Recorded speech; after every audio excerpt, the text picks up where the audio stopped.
अहिल्यानगरच्या पाथर्डी तालुक्यामध्ये करंजीमध्ये ढगफुटी सदृश पाऊस, पोलीस आणि महसूल प्रशासनाची रेस्क्यू टीम गावामध्ये दाखल. जिल्ह्यामधल्या पाथर्डी शहरामध्ये पावसाचा हाहाकार. शहरातील हनुमान बाग परिसरामध्ये पूरस्थिती. शेतकऱ्यांचं पशुधन वाहून गेलं.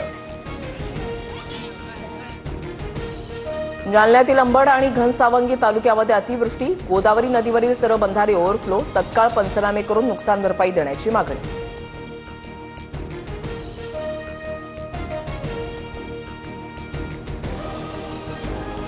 बीड जिल्ह्यातील आष्टी आणि शिरूर तालुक्यामध्ये ढगफुटी. तालुक्यातील सर्वच नद्यांनी धोक्याची पातळी ओलांडली. प्रशासनाकडून नागरिकांना सतर्कतेचा इशारा. बीड आणि जालना परिसरामध्ये 4 दिवसांपासून मुसळधार पाऊस. गोदावरी नदीला पूर. मराठवाड्यामधील शेतीच्या पाण्याचा प्रश्न मिटला.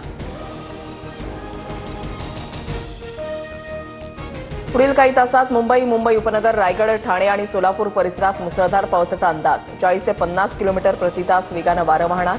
हवामान खात्याकडून नागरिकांना सतर्क राहण्याच्या सूचना. मुंबईमध्ये परतीच्या पावसाच्या हजेरी. पावसामुळे ठिकठिकाणी सखल भागामध्ये पाणी साचलं. पुढील 2 ते 3 दिवस मुसळधार पावसाची शक्यता.